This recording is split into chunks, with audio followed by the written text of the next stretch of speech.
dia, irmãos. Podeis assentar. Acho que está saindo agora, né?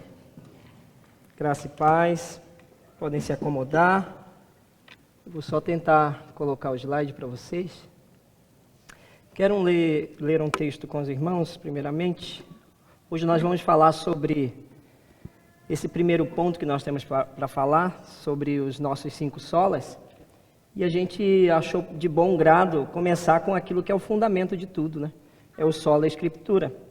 Para isso, irmãos, nós vamos usar como pano de fundo, não somente nessa exposição, mas nas próximas que irei fazer, 2 textos que vamos usar como base para a nossa exposição.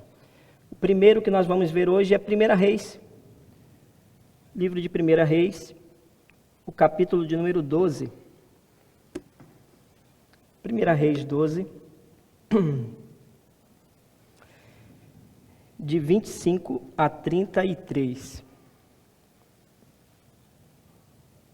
Livro de 1 Reis, capítulo de número 12, dos versos de número 25 a 33.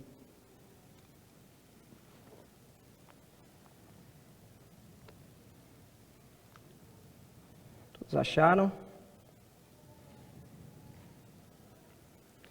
Algumas Bíblias devem ter como tema aí sobre a idolatria de Jeroboão. A palavra de Deus nos diz: Jeroboão edificou Siquém na região montanhosa de Efraim e passou a residir ali. Dali edificou Penuel. Disse Jeroboão consigo: agora tornará o reino para a casa de Davi. Se este povo subir para fazer sacrifícios na casa do Senhor em Jerusalém, o coração dele se tornará a seu senhor, a Roboão, rei de Judá, e me matarão e tomarão a ele e ao rei de Judá, tornarão a ele e ao rei de Judá. Pelo que o rei, tendo tomado conselho, fez 2 bezerros de ouro e disse ao povo: basta de subirdes em Jerusalém, veis aqui teus deuses, ó Israel, que te fizerem subir na terra do Egito. Pois um entre Betel e o outro em Dan. E isso se tornou em pecado, pois que o povo ia até Dan, cada um para adorar o bezerro. Jeroboão fez também santuários nos altos, e dentre o povo constituiu sacerdotes que não eram dos filhos de Levi. Fez uma festa no 8º mês, no dia 15º do mês, igual à festa que se fazia em Judá, e sacrificou no altar semelhantemente fez em Betel, e ofereceu sacrifício aos bezerros que fizera. Também em Betel estabeleceu o sacerdote dos altos que levantara. No 15º dia do 8º mês, escolhido a seu bel prazer, subiu ele ao altar que fizera em Betel, e ordenou uma festa para os filhos de Israel. Subiu para queimar incenso. Bom, a nossa tarefa tão difícil hoje é falar de um conceito e de um preceito, um princípio que é caro para os reformados, que é o princípio da sola Escritura. Sem esse princípio, nada pode se fazer no que diz respeito à reforma protestante. O primeiro princípio, a gente pode dizer aqui, que é o fundamental, porque todas as outras solas dependem desta especificamente, a sola Escritura. Para isso, a gente vai tentar responder aqui uma pergunta que é básica, né? Afinal de contas, o que é sola Escritura? Os irmãos devem estar cansados de ouvir isso, mas é bom repetir. O que seria a sola Escritura? Bom, em termos gerais, sola Escritura é isso. Somente a Escritura, a tradução literária, né, deste termo. Isso significa que a Bíblia é a única autoridade suprema e infalível para a fé e a prática cristã. Esse princípio afirma que tudo que o cristão precisa crer para a salvação e para viver de modo agradável a Deus foi revelado de forma suficiente nas Escrituras. Então aqui está uma definição a respeito da sola Escritura, somente a Escritura. É curioso a gente falar disso e ler um texto como nós lemos, como esse, que parece ser um texto sem conexão nenhuma com o que vamos falar. Mas tanto 1 Reis, capítulo de número 12, como 2 Reis, que é o nosso segundo texto, a partir do capítulo de número 22, nós vemos algo que vamos puxar a sardinha para aquilo que nós estamos pregando há algum tempo. Salomão disse: não há nada de novo debaixo do sol. Debaixo do céu, do sol, não existe nada novo. A gente parece, fazendo uma análise crua, que a gente vive ciclos. Esses ciclos de queda e de retomada aquilo que era original. De queda e restauração. Nós falamos pela manhã sobre o Gênesis e mais tarde a gente vai ver sobre a primeira queda do homem, aquela que foi a que arrebentou com a raça humana e com tudo que nós conhecemos hoje. Então parece que esses ciclos se repetem dia após dia. E aqui nesses dois textos especificamente nós vamos falar sobre dois reis. O primeiro, nós acabamos de ler, é sobre um rei que se chamava Jeroboão. Jeroboão foi um rei que inaugurou um processo que veio culminar até os dias atuais. Um processo de renegação dos princípios e valores do Criador. Bom, sola Escritura é olhar para a Escritura Sagrada como a nossa única regra de fé prática, a nossa conduta diária, toda ela deve ser colocada como base nas Escrituras Sagradas. Tudo que nós pensamos, tudo que nós refletimos, assim como o salmista disse, né, que o meu prazer está na lei do Senhor e nela medito de dia e de noite. Tudo que permeia os nossos pensamentos, se não tiver a Bíblia Sagrada, significa dizer que nós estamos em grande apuros. E aqui, Jeroboão vai inaugurar um processo que muitos reis caíram.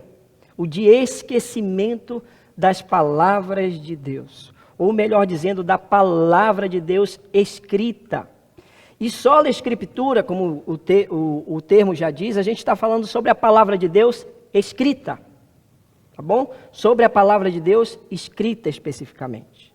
Porque Deus, na sua sublime, graciosa misericórdia, nos deu oportunidade para registrarmos o que Ele falou. Ele nos deu então uma autoridade, e é sobre essa autoridade que nós devemos colocar as nossas vidas, sobre a Escritura Sagrada. Jeroboão aqui está inaugurando um processo difícil, que até a igreja atual está passando, de esquecimento das Escrituras Sagradas. Mas quando a gente afirma sola Escritura, a gente precisa contextualizar, porque não é um termo solto. Afinal de contas, quem que defende essa ideia? E a gente vai fazer uma breve viagem aqui sobre aquilo que é a nossa base para esse conceito, né? Pessoas afirmaram isso. E uma pergunta que fica, quem afirma isso então? Será o pregador de hoje? Esse é um conceito inventado por uma mente? Quem na verdade afirma essa ideia de que somente a Escritura, que ela sim deve ser o nosso padrão de comportamento? Só ela deve ser a nossa fonte de autoridade. E quando nós falamos sobre sola Escritura, sobre a Bíblia Sagrada, a gente precisa ter em mente essa palavra, autoridade. Autoridade. O que está em jogo aqui é a autoridade. É a autoridade das Escrituras. Afinal de contas, quem é a minha autoridade? Uma vez que eu não consigo ver a Deus de forma física. Eu não consigo contemplar a Deus fisicamente. Quem é a minha autoridade nessa ausência de imagem, senão as Escrituras Sagradas? Qual é a nossa verdadeira autoridade? Quem foi que afirmou isso? Primeiramente, irmãos, a gente não tem como fugir, que quem afirma isso, primeiramente, é o Antigo Testamento. Quem faz essa afirmativa é o Antigo Testamento. É claro, eu não trouxe todos os textos aqui, senão a gente ia passar uma manhã toda falando sobre esses textos. Mas separei alguns deles que, para mim, são chaves. O Antigo Testamento já faz essa afirmação. Como assim? Vamos ver o primeiro texto? Olha o que Deuteronômio 4:2 afirma. Não acrescentareis a palavra que vos mando, nem diminuireis dela, para que guardeis os mandamentos do Senhor vosso Deus, que eu vos mando. Essa é uma primeira ideia. No Antigo Testamento nós já temos esta concepção. Apesar, irmãos, de o judaísmo, o primeiro povo de Deus, o povo de Israel, manter uma tradição oral, ela tem um objetivo único, de preservar aquilo que foi lhes dado através da palavra de Deus. E não somente isso, eles preservaram a questão da escrita de forma exemplar, como nenhuma outra nação histórica fez com seus escritos. Então, no livro de Deuteronômio, nós já temos umas ideias aqui que corroboram com a ideia principal que nós trazemos hoje. Nós estamos em quem afirma isso. Nós vemos o primeiro texto aqui de Deuteronômio afirmando algumas ideias centrais no que diz respeito a somente a Escritura Sagrada. Primeiro é de não acrescentar nada à palavra de Deus. Ah, que coisa odiosa, irmãos, quando nós falamos algo para alguém e essa pessoa acrescenta coisas ou conceitos naquilo que a gente não falou. Já falou alguma coisa para alguém, ela foi falar para outra pessoa e ela falou totalmente diferente do que você repassou para ela? Que odioso é isso. A gente fica irado porque eu não falei isso. Pessoas colocaram palavras na nossa boca.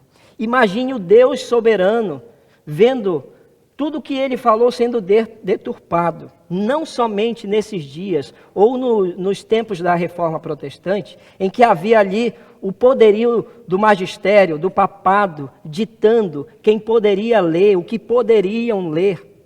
Nós vemos aqui, então, irmãos, um conceito principal para a sola Escrituras, que nós não podemos acrescentar nada às palavras de Deus. E o termo aí, na verdade, é a palavra de Deus, especificamente, ou seja, aquilo que Deus literalmente falou. E é claro que Deus falou de forma sobrenatural aos seus. Ele é quem revela. Quando nós falamos da Bíblia, do cânon que nós temos de 66 livros, irmãos, nós estamos falando não literalmente que Deus escreveu isso a próprio punho, mas que homens escreveram. E está aqui um grande argumento para os ateus, ou melhor dizendo, os ateus ativistas que odeiam crente. Tem ateus ativistas que odeiam crente, dizem que nós somos seres como um gado, que são massa de manobra para pessoas que querem poder. E em certo ponto, eles não estão tão errados assim. Porque ainda hoje, há pessoas que acreditam somente naquilo que o seu líder espiritual, a sua autoridade diz. E ele esquece que existe uma autoridade absoluta, que é a Bíblia Sagrada. Então, a primeira coisa que nós vemos aqui é que nada pode ser acrescentado à palavra de Deus. E é algo que mais foi feito na história. E continua sendo feito. Não somente de acrescentar, mas também de diminuir. Olha o conceito aí. Nem diminuireis. Você não vai compactar. Você não vai tirar termos. Você não vai tirar a palavra do Senhor. Você não vai esconder aquilo que pode te colocar em apuros. E eis a questão, eis um motivo aqui para muitos esconderem o que a palavra de Deus diz. Sabe por quê? Principalmente aqueles que desejam poder no púlpito, eles escondem a palavra de Deus porque, assim como Jeroboão temeu perder o seu trono por causa de um povo que se voltaria a Deus e voltaria para Israel e o rei que habitava lá, da mesma forma autoridades eclesiásticas hoje, pastores, bispos, que mais?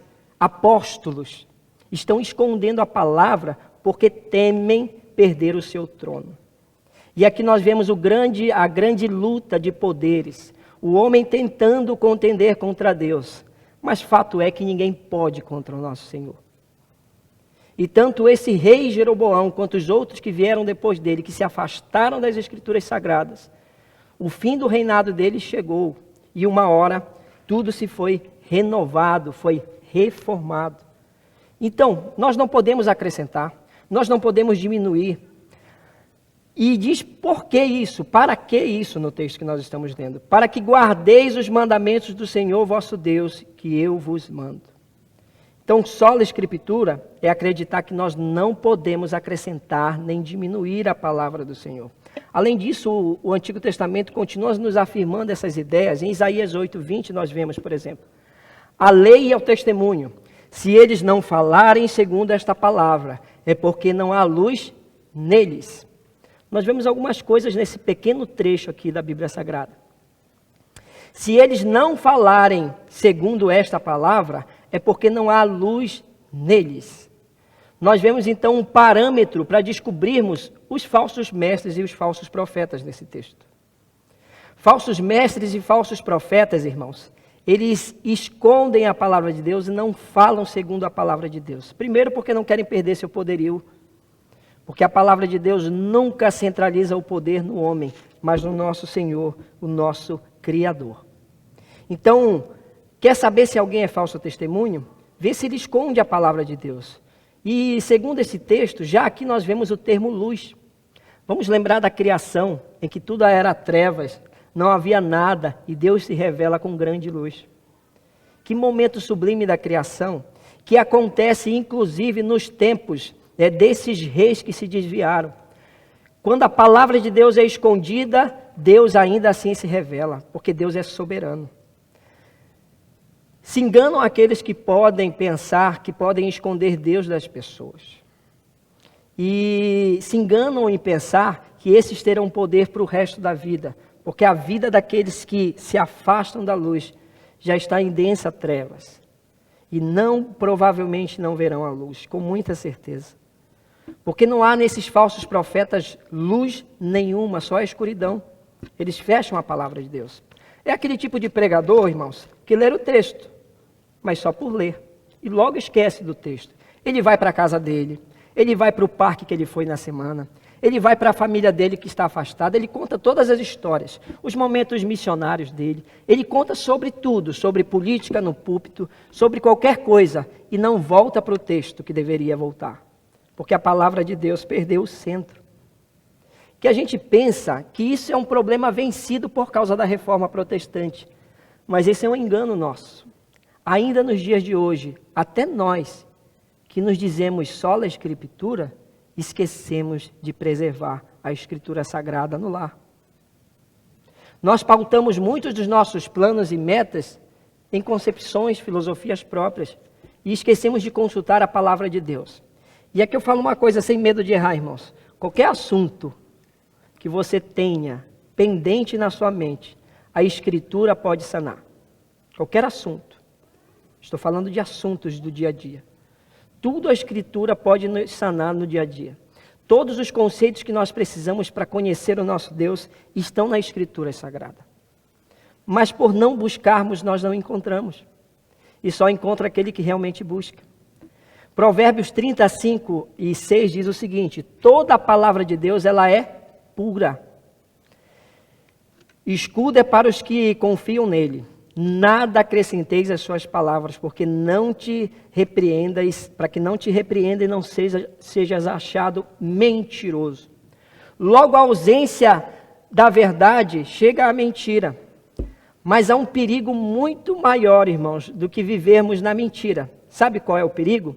É de vivermos nas duas ideias misturadas. É quando juntamos num copo mentira e verdade, ao ponto de batermos no liquidificador e ficar difícil diferenciar um entre o outro. O que aconteceu com Jeroboão é que ele não negou Deus, se nós lermos bem essa história. Ele continua falando o nome de Deus. Mas o que ele faz? Ele deturpa os princípios de Deus. Ele não esconde o nome de Deus das pessoas. Ele deturpa. Ele começa a fazer um culto segundo os seus próprios moldes e não mais o culto que Deus ordenara através das suas escrituras. Então, se existe um perigo até os dias atuais, é essa bagunça, essa mistura entre verdade e mentira. E geralmente elas estão no púlpito. Geralmente elas estão nas igrejas liberais, porque nós vemos verdade nas igrejas liberais. Irmãos, eu não tenho dúvida que toda igreja que usa a palavra de Deus vai chegar a um coração contrito. Alguém vai receber a palavra de Deus, porque a palavra de Deus ela é viva e eficaz. Só de eu ler para alguém, irmãos, se o Espírito Santo tocar nela, ela compreenderá essa palavra. Ainda que aquele pregador esteja deturpando, haverá pessoas que vão ser salvas por causa da palavra, apesar dos falsos profetas. Isso está cheio na história, e eu pude presenciar isso. Eu vim de um lugar onde a palavra de Deus era escondida, mas uma palavra só que eu ouvi foi o suficiente para entender o quanto Cristo me amou. E naquele dia, já tive dúvidas disso. Eu me converti. Nada além da palavra de Deus que alcançou o meu coração. Nada além do Espírito Santo que me tocou. Então, nós não somos exclusivistas. É bom deixar claro isso. Nós acreditamos que há salvação sim, em muitos lugares, inclusive onde não estão pregando a palavra de Deus. Porque Deus é tão soberano, mas tão soberano, que Ele consegue alcançar essas pessoas, mesmo dentro da podridão dos falsos profetas. E muitos estão sendo alcançados. É fato, é notório, que muitos desses são tão contaminados pela palavra de Deus que acabam não ficando nesses ambientes. Eles saem. Um fato curioso, irmãos, é que os próprios discípulos de Deus, de Jesus, os próprios apóstolos, passaram um período assim. Eles estavam entre os judeus, eles congregavam no templo, eles estavam juntos e misturados. Mas chegou um período em que a palavra de Deus tomou tão conta deles que foi impossível eles continuarem no templo, no mesmo lugar, pregando. Foi um momento que eles tiveram que sair, e foi a divisão. O judaísmo ficou para um lugar e o cristianismo ficou para outro lado. Houve essa divisão. O próprio Deus é quem faz essa divisão.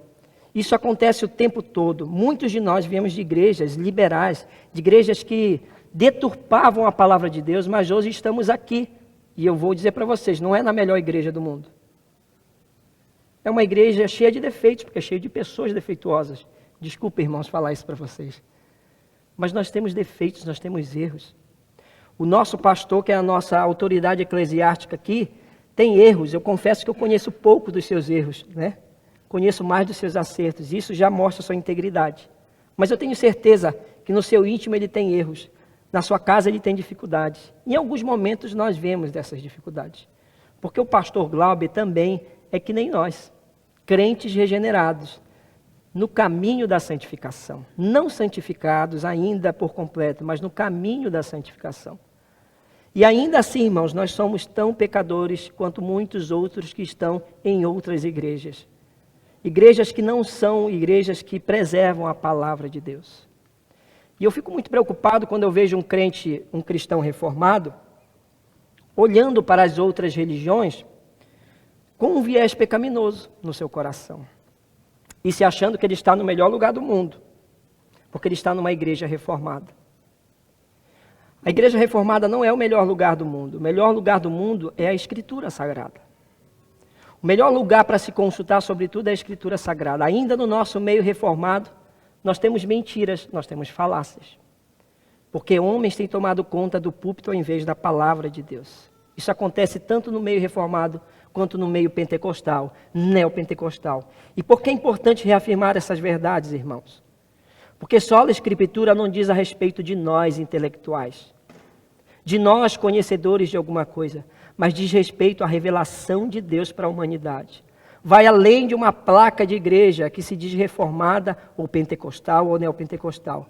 Mas vem da verdade que contamina a todos aqueles a quem Deus escolheu. Essa é uma verdade que deve permanecer em nossos corações.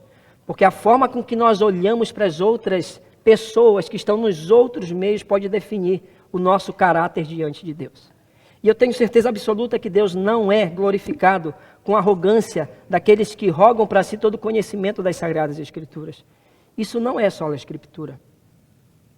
Isso é o sola eu. Porque somente eu é quem tem o conhecimento. E o egoísmo, a arrogância sempre foi e sempre será aquilo que vai preceder a queda do homem. A serpente colocou na cabeça de Eva o que o feminismo tem colocado hoje. Vocês sabem que enganaram as mulheres, né? Desculpem, mulheres. Mas enganaram as mulheres dizendo que poder e empoderamento feminino era trabalhar 12 horas por dia por um chefe que não está nem aí por ela. Tiraram as mulheres do seu trono, que é a casa, que é o lar, que é a criação dos seus filhos. E enganaram as nossas mulheres. Deturparam o conhecimento do Senhor. Esconderam de muitas mulheres que existe um padrão bíblico para o comportamento familiar. Que existe um padrão familiar. E a mulher jamais deve deixar o seu reino de lado. Todo rei que deixa seu trono, quando voltar, terá problemas, irmãos. E muitas mulheres estão deixando o seu reinado. Quando voltam para casa é tarde demais. Não conseguem mais administrar aquilo que deixou para trás. A criação dos seus filhos ficou para segundo plano. Por que eu estou citando esse parêntese, irmãos? Porque isso aqui é evidência de que as Escrituras Sagradas são abandonadas. Quando a ideologia toma conta das igrejas, inclusive. Então nada, irmãos, nada pode ser acrescentado nas Escrituras Sagradas. Mas eu vejo líderes forçando a Bíblia Sagrada para incluir aqui, inclusive, a ideia do feminismo. Para quem não sabe, já existe uma Bíblia que não tem mais os termos pai. Deus com essa figura humana de um homem. Não tem mais. Basta você buscar. Espero que você não compre essa Bíblia. Mas o termo pai, ele é machista. Afinal de contas, o Criador aparece como uma figura de um homem, no masculino. O Abba, pai, também parece a figura paterna. E por que não parece materna? Essa é uma pergunta interessante. Por que Deus aparece como a referência de um homem e não de uma mulher? Por que Cristo não veio na figura de uma mulher, veio na figura de um homem? Essas perguntas aí têm deixado gente louca e têm abraçado causas, inclusive tentado mudar a palavra de Deus. Não é de hoje que a palavra de Deus é mudada. Quando eu tiro o termo pai da Bíblia, o que eu estou fazendo? Estou diminuindo a palavra de Deus. Justamente o que os textos que nós lemos estão falando. Os TJs também, irmãos. Chegou uma Bíblia em casa em japonês essa semana, ontem especificamente. Nós ganhamos uma Bíblia de todo o coração, de uma TJ, que faz a fisioterapia do nosso filho. Na verdade, é a enfermeira, né, que acompanha o Léo. E ela nos deu uma Bíblia em Nihongo. Só que é uma Bíblia TJ, Testemunho de Jeová. E a gente sabe que ali há pequenas, breves alterações, mas que mudam tudo no decorrer da leitura da Bíblia toda. Então, tirar e acrescentar, irmãos, deve ser tido para nós como uma ofensa direta às palavras de Deus. Por isso é tão importante o sola escritura, porque nós não acrescentamos nem diminuímos a palavra de Deus. Mas não é só o Antigo Testamento que fala a respeito disso. Novo Testamento também. Note que eu estou usando primeiro a base geral. É a Escritura Sagrada que interpreta, essa é uma regra hermenêutica dos reformados. A Escritura Sagrada interpreta a Escritura Sagrada. Nada além disso. A história pode nos ajudar a interpretar? Pode. A linguística pode nos ajudar? Pode. Mas isso tudo dentro da palavra e não fora dela. Então a palavra, ela nos ajuda a interpretar a própria palavra. O Novo Testamento nos diz o seguinte, 2 Timóteo 3, 16, 17. Esse é um texto aqui chave para a sola escritura. Toda a escritura, ela é o quê? Inspirada por Deus. O primeiro termo que nós vemos aqui é inspiração. Bom, a gente hoje sabe que a Bíblia, como nós conhecemos, esses 66 livros, chegaram até nós a partir de mais ou menos cerca de 40 autores diferentes. Isso já nos diz tudo. É difícil você extrair coerência de 40 pessoas com personalidades diferentes, vivendo culturas e épocas diferentes, em histórias diferentes, em contextos totalmente diferentes. Esse é um grande argumento para entendermos que a palavra de Deus ela é totalmente confiável. Porque as conexões que tem nela é difícil de ser uma história da carochinha contada para nós. Não é uma história contada por muitos que no final vai dar certo, não existe isso. Nós temos cerca de 40 autores aí que têm conexões diretas um com o outro, de conceitos, de princípios que não mudam, que são imutáveis. Então toda a escritura ela é inspirada por Deus. Esses 40 homens, cerca de 40 homens, foram inspirados por Deus. Então quem escreveu a Bíblia Sagrada? A gente pode dizer, em regra geral, que quem escreveu foi o próprio Deus. Mas é claro que nós não podemos rejeitar a ideia de quem escreveu fisicamente. Foram os homens, mas inspirados por Deus. Logo, o seu autor verdadeiro não são esses 40 homens, ou cerca de 40 homens, mas é o próprio Deus. É Ele quem inspirou esses homens. E o simples fato de olharmos para as Escrituras Sagradas e vermos nela total coerência, isso aqui é inegável dizer que ela foi realmente inspirada pelo nosso Senhor. Nenhum outro escrito, irmãos, né? A gente sabe que nós temos o nosso cânon fechado por inúmeros motivos, mas o principal deles é coerência. Coerência. Nada que foge da coerência deve ser acrescentado aqui. E pela graça de Deus não será mais, pelo menos para o meio reformado, espero eu. Que nada mais seja acrescentado aqui, porque tudo que nós precisamos está aqui, irmãos. A gente sabe que o movimento pós-reforma, ou chamado de contra-reforma, também trouxe um pacote de atualizações, igual do nosso iPhone aí. Aquele pacote novo de atualizações. Olha, tem coisa nova aí. Tem 7 atualizações novas. E foram acrescentados, é claro que o catolicismo não gosta que falemos disso, eles não acreditam dessa forma, mas realmente eles acrescentaram cerca de 7 livros nas Escrituras Sagradas. Assim, martelando que eles tinham mais conhecimento do que qualquer outro.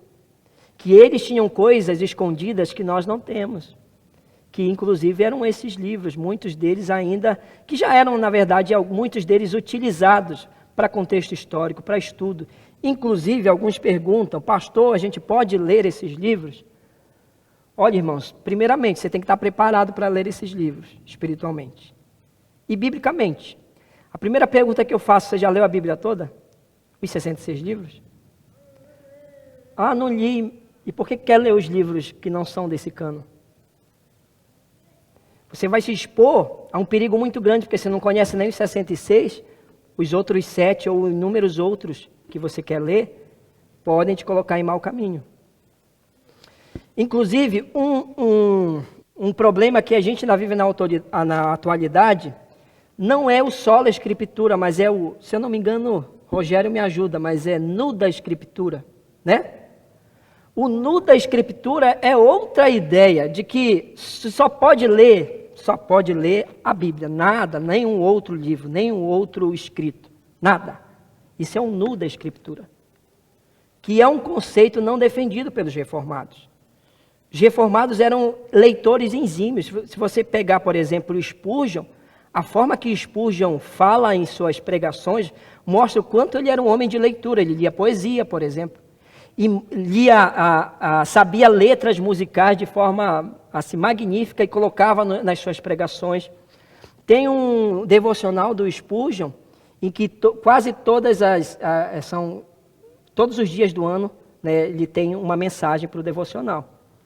Eu me esqueci o nome do devocional. Mas o devocional dele, todo dia, ele cita uma poesia, ele cita coisas que ele lia no dia a dia. Você pode ler um livro de poesia? Pode e deve. Isso vai enriquecer o seu intelecto. Mas isso, irmãos, não é a palavra definitiva para a tua vida.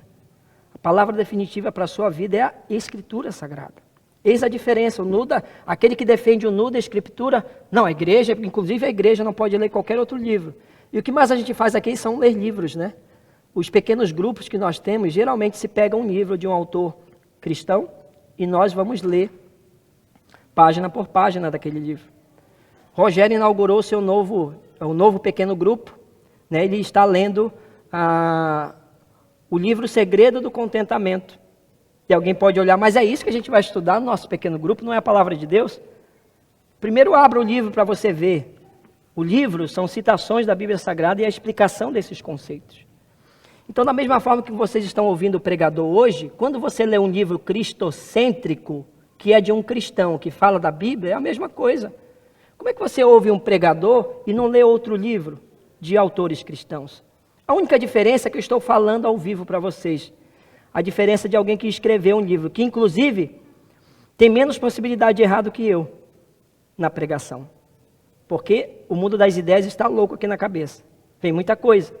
E algumas dessas conexões que meu cérebro faz são erradas. E eu posso falar alguma coisa errada para vocês. Mas alguém que está escrevendo, ele tem tempo para ler, reler, editar o que leu. Então, às vezes, é até mais seguro você ler alguns desses livros do que os pregadores que estão por aí, porque nós erramos de fato. Claro que um pregador bem consciente vai fazer de tudo para não errar no púlpito, irmãos. Mas nós estamos sujeitos a erros. Então, vale a pena você ler um livro de um autor cristão. Isso não é pecado. Isso não é rejeitar a sola escritura. Pelo contrário, irmãos, é enriquecer você. Mas antes de você querer ler um livro apócrifo, leia os 66 livros da Bíblia. Antes até de você pegar aquela pilha de livros que você comprou de autores cristãos, leia a Escritura Sagrada.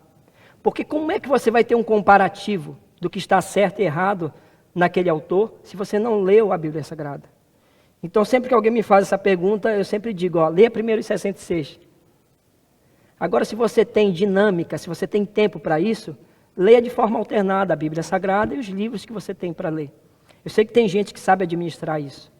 Mas não é conceito de sola escritura o fato de que você não deve ler outros livros. Se for por isso, vamos tirar nossas crianças da escola, irmãos. Eles estão lendo livros de matemática, de ciências, de história. Não faz sentido.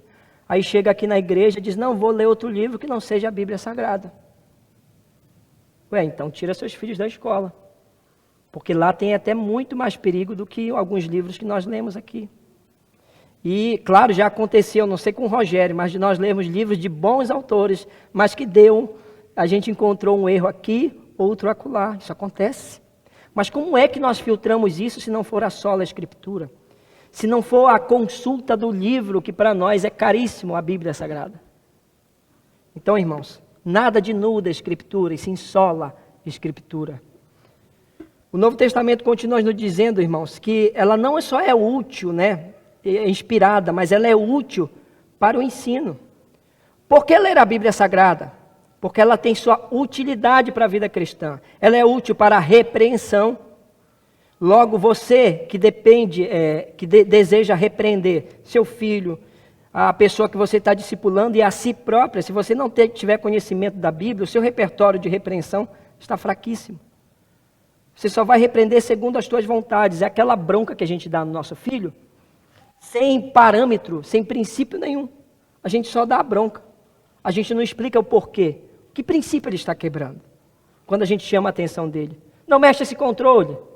Aí vai lá, o moleque mexe o controle. E aí vem o pai dar uma palmada e ficou. Ele não explicou para o filho que o princípio que foi quebrado ali é da obediência aos pais. E esse princípio, que princípio é? Um princípio bíblico, que todo filho deve obedecer e honrar o seu pai e a sua mãe. Até no dia a dia nós esquecemos que nós devemos repreender com base bíblica. Todas as vezes que nossos filhos forem expostos a uma disciplina, eles têm que saber o porquê da disciplina, de onde vem esse princípio. Senão eles estão fadados, mais uma vez, apenas puro legalismo e não a sola escritura. A Sagrada Escritura também nos ajuda para a correção, para a instrução na justiça, segundo o texto de 2 Timóteo. A instrução na justiça. Irmãos, isso aqui é importantíssimo. Que justiça é essa? Não é a legislação do nosso país, é a justiça de Deus. Porque haverá tempos difíceis e que a nossa legislação tentará contender com a justiça de Deus. E nós vamos ter que deixar claro para os nossos filhos que essa justiça humana é falha, mas a justiça de Deus, ela é inerrante. A justiça de Deus não falha. É como os nossos irmãos brasileiros que estão no Brasil, cabisbaixos, porque a justiça tem tomado decisões difíceis lá. E muitos se esquecem que a verdadeira justiça um dia virá.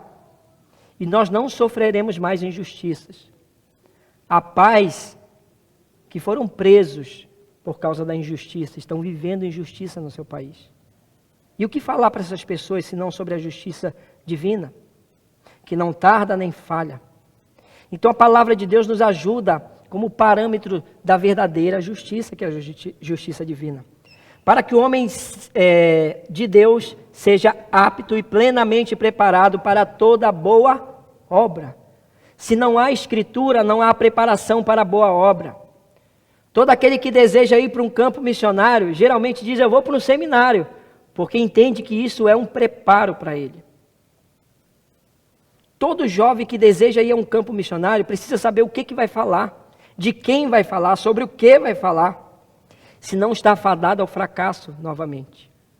Nós precisamos do conhecimento de Deus, porque é ela que vai nos preparar para a boa obra também.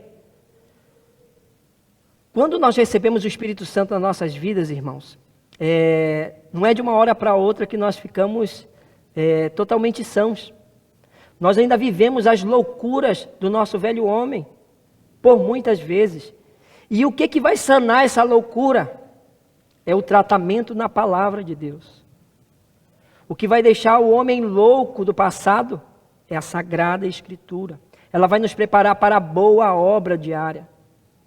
O Espírito Santo é lógico, ele podia entrar nas nossas vidas e mudar tudo de uma vez, mas pela soberania de Deus, ele escolheu que nós tivéssemos a oportunidade de refletir sobre as suas Escrituras e nela nos aperfeiçoar. Portanto, todo aquele que deixa a palavra, deixa também de se preparar para a boa obra.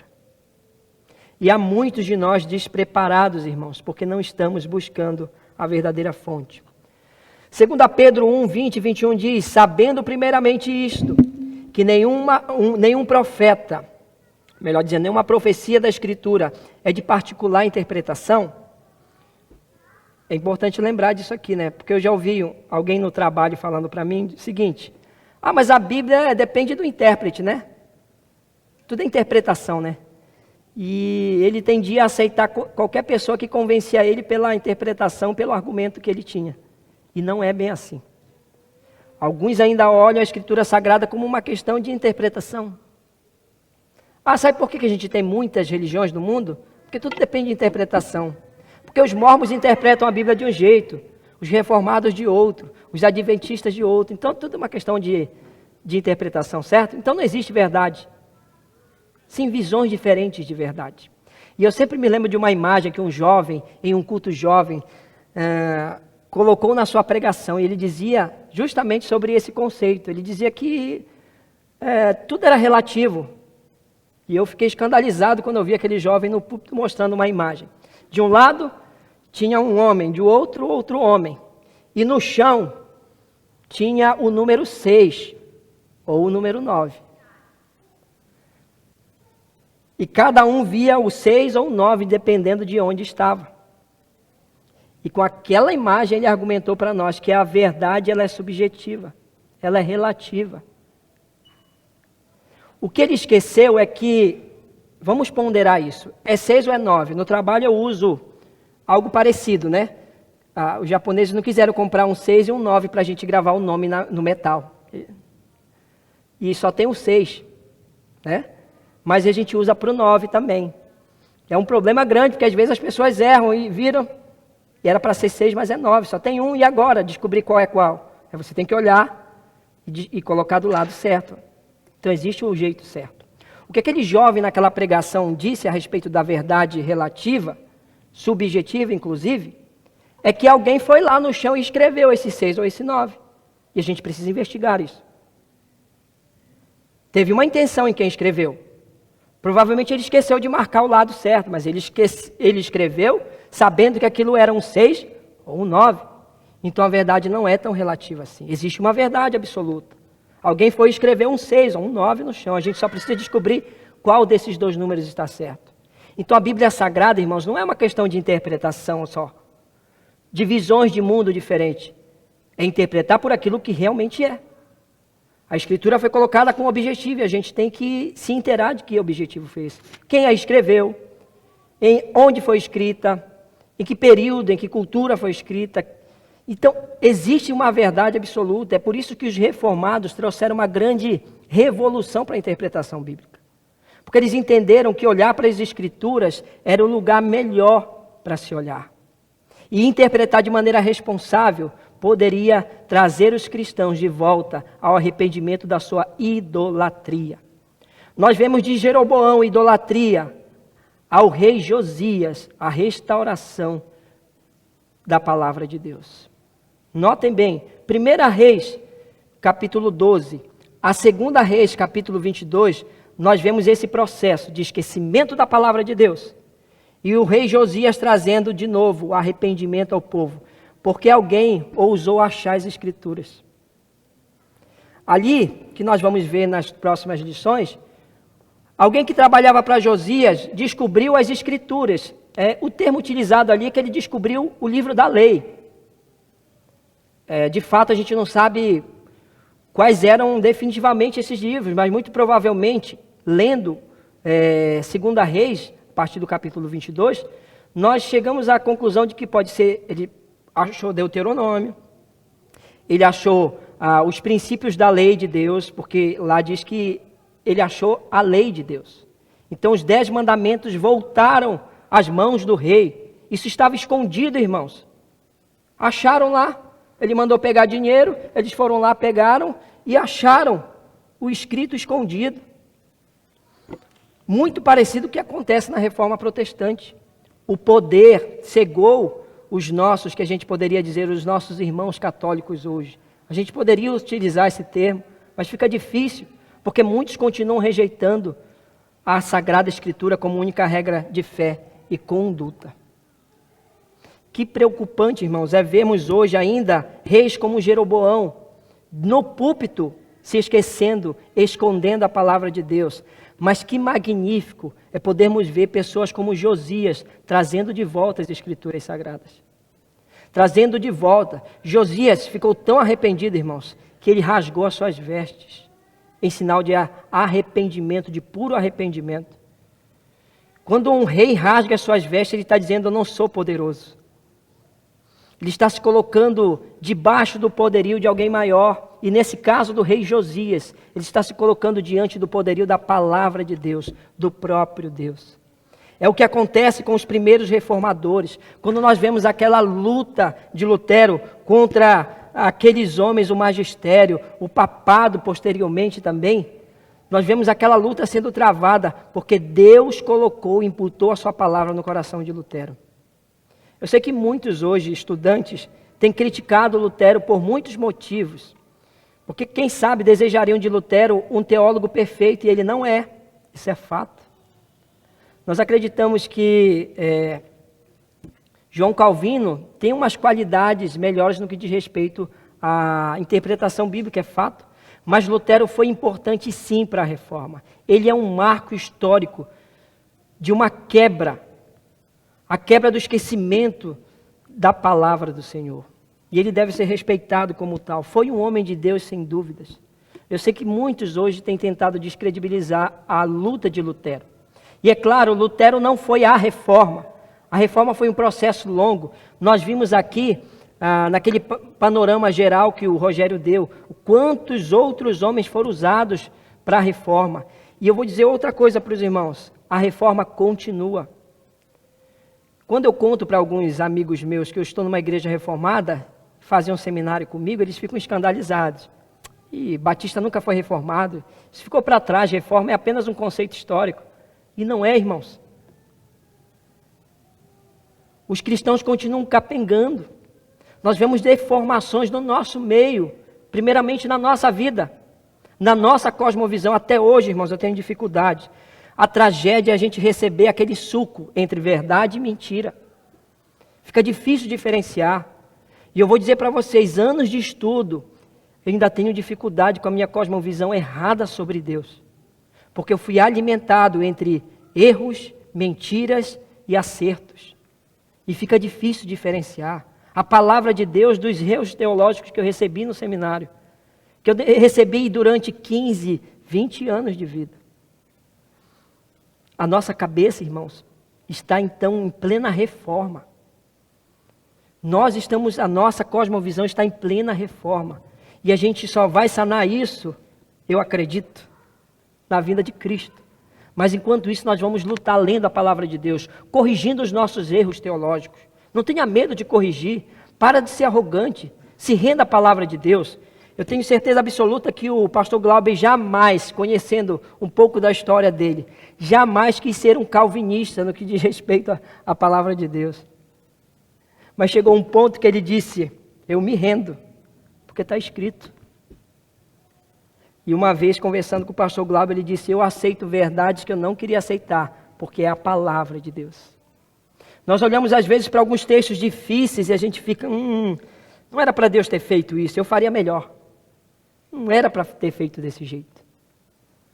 Eu poderia fazer melhor e a gente vive nessa arrogância. Mas Deus é soberano. E a gente vai engolir algumas verdades, irmãos. A gente vai engolir. Porque nós adotamos o solo Escritura. Nós acreditamos que o que Deus escreveu, que Ele deixou para nós é verdade. Eu queria que as coisas fossem diferentes por causa do meu coração pecaminoso. E porque eu não conheço a plena verdade ainda. Por isso a gente vive ainda nessa luta constante. Então a reforma é constante na nossa vida, irmãos.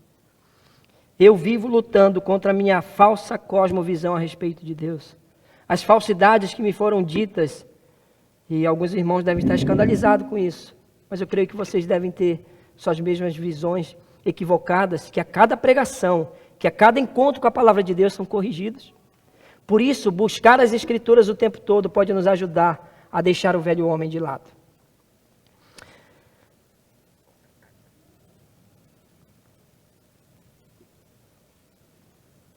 último texto do Novo Testamento os últimos textos são esses, irmãos. 1 Coríntios 4, 6.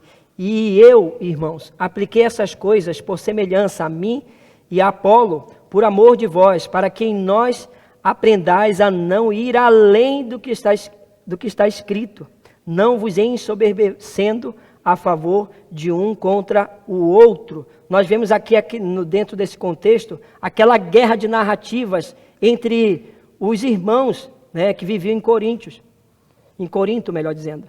Os irmãos que estavam em Corinto estavam vivendo um problema. Tinham vários pregadores, cada um com uma personalidade diferente. Então vamos adotar os nossos pregadores do coração. E ali eles viveram um grande debate, um grande afastamento, uma grande provação daquela igreja. Cada um adotando o seu teólogo favorito da época. E Paulo chega lá para tirar essa concepção das pessoas, né? E ele diz, e eu, irmão, apliquei essas coisas por semelhança. A mim e Apolo, ele cita outro teólogo, ou pregador da época, Apolo, que em alguns escritos a gente tem ele como uma pessoa que falava de forma assim, diferenciada. Ele era alguém que era muito pujante nas suas palavras. Se expressava de uma forma diferente que Paulo, por exemplo, que outros pregadores. Quem não lembra do pregador Paulo Júnior aqui, do pastor Paulo Júnior? Quem já assistiu às pregações dele sabe que parece que é um pentecostal falando sobre coisas reformadas. Porque a gente quer rejeitar o jeito que a pessoa fala. E ele fala forte no púlpito, e às vezes ele grita. E alguns dizem, pelo amor de Deus, eu estou numa igreja pentecostal. E não é.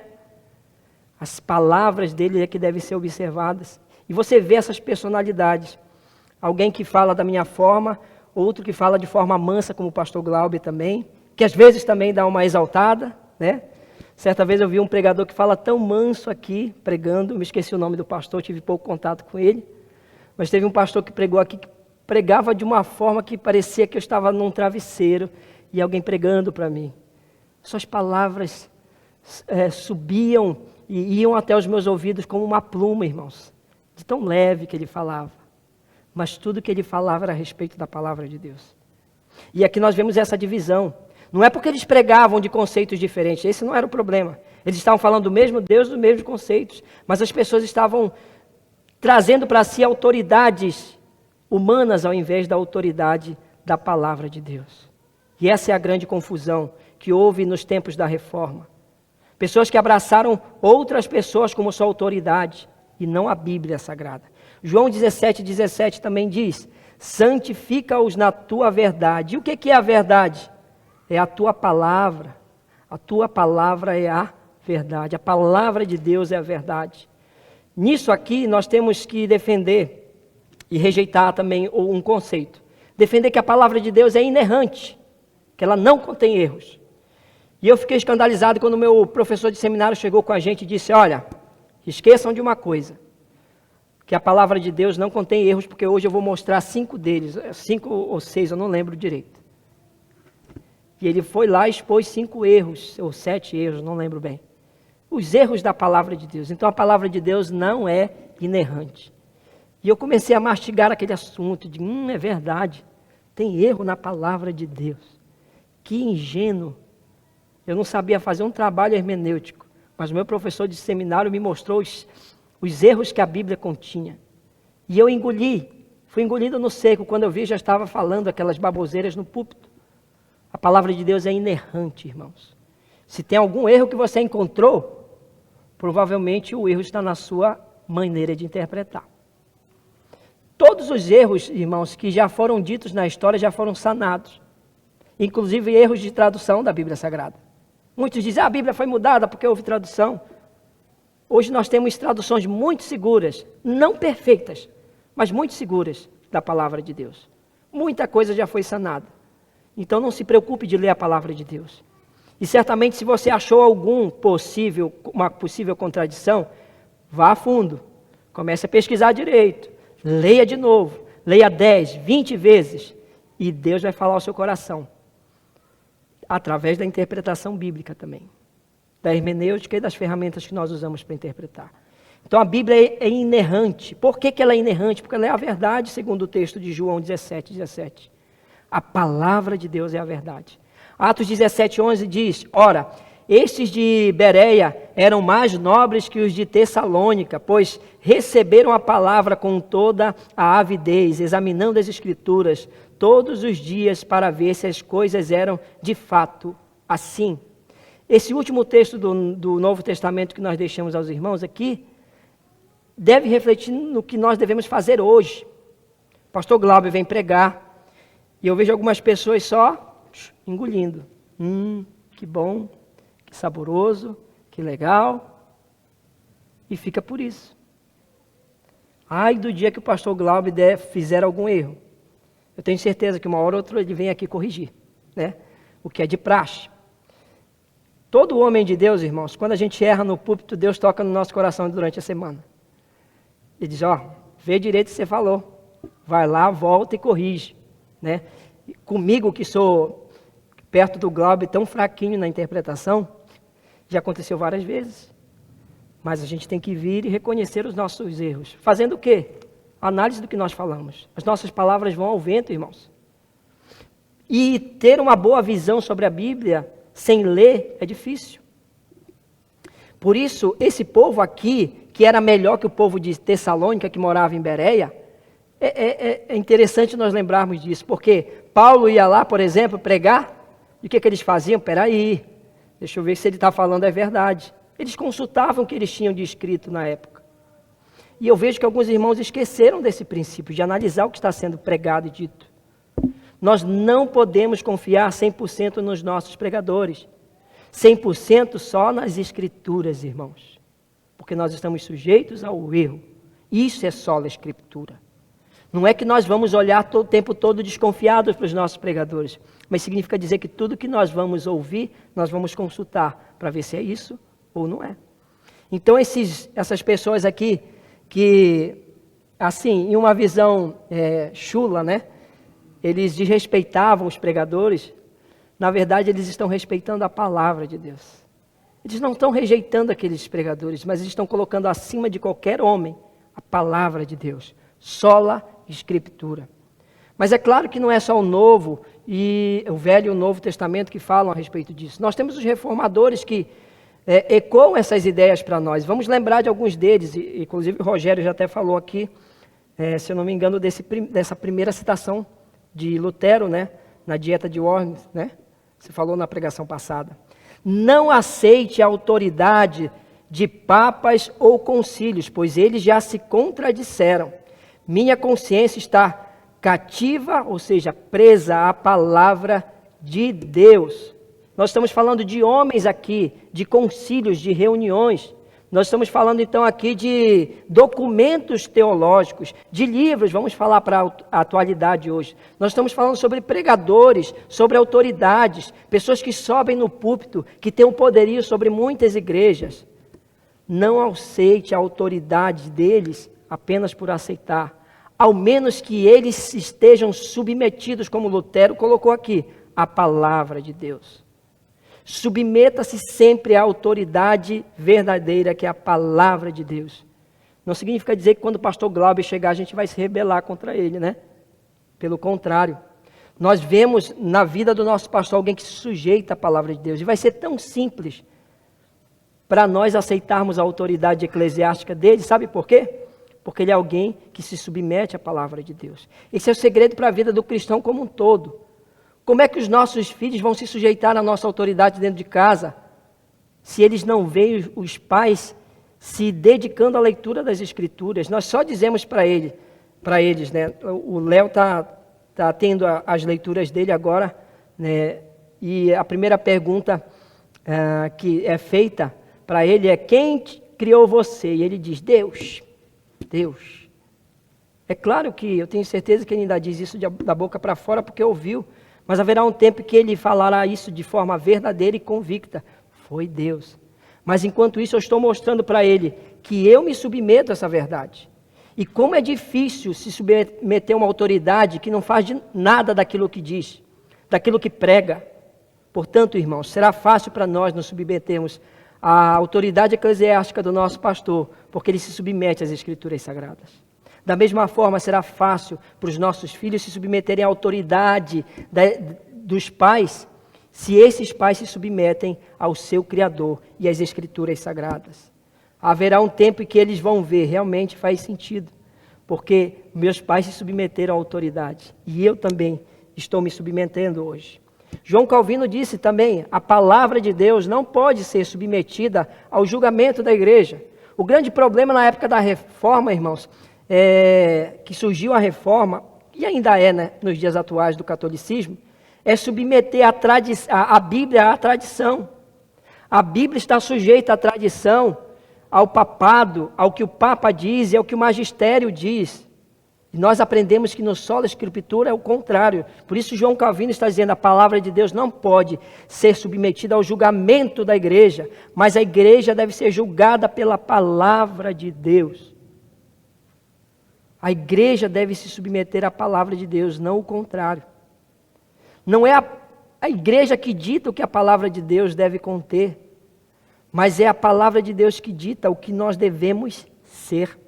Então João Calvino está dizendo que a igreja deve se submeter ao julgamento da palavra de Deus. E é por isso, irmãos, que nós, por vezes, parecemos ríspidos ao falarmos de heresias, de outras igrejas, né? É chato. Nós não gostaríamos de vir para o púlpito e, às vezes, nominarmos o nome de alguma igreja, de algum conceito. Seria mais fácil para nós ficarmos na nossa. Mas é nossa tarefa mostrar que muitos desses ambientes a palavra de Deus não está sendo pregada. E por vezes nós vamos citar algumas religiões. E isso é caro para nós, sai caro depois, porque nós somos criticados nas redes sociais. Eu vejo às vezes o pastor Glauber apanhando de um ou outro na rede social. Né? A maioria das vezes ele não responde. Quando ele vê pertinência, ele responde. Mas quando nós falamos de outra religião, as pedras vêm, isso é natural. Eles também falam de nós, está tudo certo. Isso é liberdade, isso se chama liberdade de consciência. Isso surge ainda com Lutero, quando ele fala sobre consciência, que ele se submete à sua consciência, e não à consciência dos reis poderosos, não aos conceitos deles. Então, irmãos, isso é caro, mas por vezes nós vamos ter que confrontar alguém com a verdade, que é a palavra. Pare de colocar embaixo do braço assuntos que no seu trabalho você deixa de tratar porque sabe que vai ofender. Ah, não, porque ele tem outra religião, então só a escritura somente para mim, né? Para ele não, vai ser difícil. Você está deixando de novo a sua mente ser contaminada pelo que Jeroboão foi contaminado. Às vezes as pessoas têm medo de perder a sua amizade. Por isso não falam da Bíblia Sagrada. Não falam no que creem. Não confessam a sua fé. Ele tem medo de perder o seu reinado com aquele grupo de amigos. Perder aquele amigo do coração. Mas não deixe de pregar a palavra de Deus, irmãos. Não deixe de pregar. Você está escondendo ela e não é isso que Deus deseja para nós. Só a Escritura não vale de nada quando ela está jogada para baixo do tapete, irmãos. Fale sempre que tiver oportunidade. Seja respeitoso. Seja atencioso. Ouça o que o outro está falando também. Eu sei que tem gente aqui que gosta de debate. E às vezes a gente vai para um debate teológico só com a intenção de vencer o debate, não de Deus ser glorificado. Isso é pecado. Compreenda isso, isso é pecado. O nome de Deus não está sendo glorificado. Ele não curou você para vencer debate teológico. Ele curou você para levar a cura aos outros também. Então não deixe de curar, não deixe de pregar a palavra de Deus. Porque só a Escritura, por baixo do tapete, não é só a Escritura. Desculpa, passei. Por último, nós temos aqui Zwinglio falando o seguinte: tudo que não pode ser provado pelas Escrituras deve ser rejeitado. Esse é um conceito básico das solas Escrituras, irmãos. Tudo que não pode ser provado, que está na sua cabecinha, está na sua filosofia, está na sua cosmovisão, mas não pode ser provado pela Bíblia Sagrada, rejeite, jogue fora. Isso não vai servir de nada para você, nem para aqueles que você tem alimentado.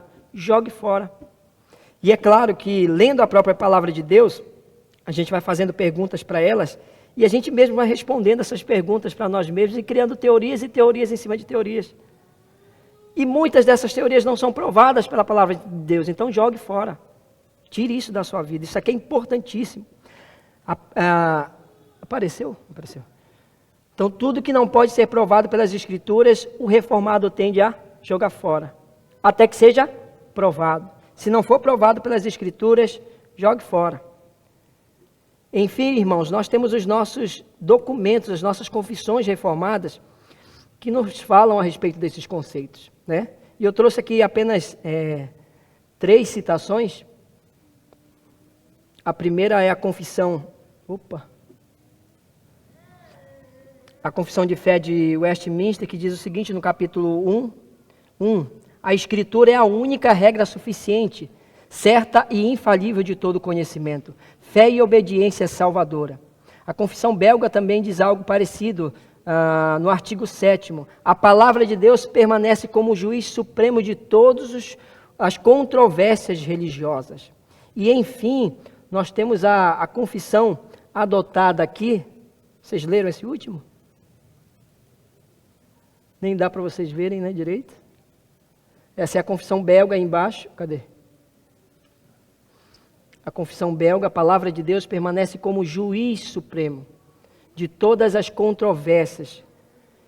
E, enfim, a nossa confissão de fé de 1689, o capítulo 1, que diz o seguinte: a Sagrada Escritura, ela é a única regra suficiente, certa e infalível de todo o conhecimento. Fé e obediência salvadora, embora a luz da natureza e as obras da criação e da providência manifestem de tal modo a bondade, soberania e poder de Deus, que tornam os homens indesculpáveis, não são, contudo, suficientes para dar aquele conhecimento de Deus e da sua vontade que é necessária para a salvação. Portanto, aprove ao Senhor revelar-se a si mesmo e declarar a sua vontade à sua igreja em diversos tempos e de diferentes maneiras, e posteriormente para melhor preservação e propagação da verdade, e para o mais seguro estabelecimento e conforto da igreja contra a corrupção da carne, a malícia de Satanás e do mundo. Foi essa revelação totalmente reduzida a escrito, tendo cessado aquelas antigas maneiras de Deus revelar a sua vontade ao seu povo. Aqui a gente tem muita coisa para explicar, né? Muita coisa, nosso horário já deu. Mas, para concluir, irmãos, a Sagrada Escritura, ela é a palavra de Deus suficiente e infalível. E nós, irmãos, não podemos nos sujeitar apenas àquilo que nós vemos, mas aquilo que está escrito. É claro que a revelação de Deus acontece olhando para a natureza, mas isso não é suficiente. Logo, irmãos, busque a suficiência das Escrituras. Eu só tenho a dizer uma coisa para finalizar para os irmãos. Nós estamos perdendo e perdendo muito em não ler a Bíblia Sagrada durante a semana. Se você tem rejeitado essas Escrituras, esse magnífico livro que Deus nos deu, irmãos, você está perdendo o crescimento que Deus tem para a tua vida. Não deixe de lado.